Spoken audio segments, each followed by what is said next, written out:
Hi everyone, this is Ina and for today's video, I'm going to share with you my experience of first day ng Tagbuan 2024. So kasama ko pala yung ate ko, papunta kami sa venue kung saan gaganapin ang Tagbuan.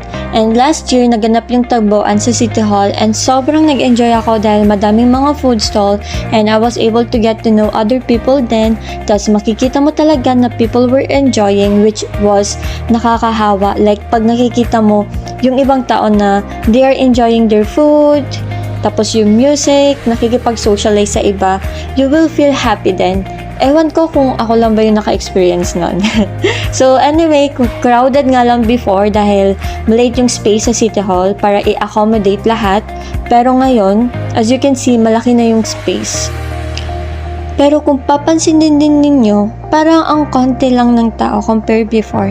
Pero I think dahil malawak lang talaga yung lugar. And I think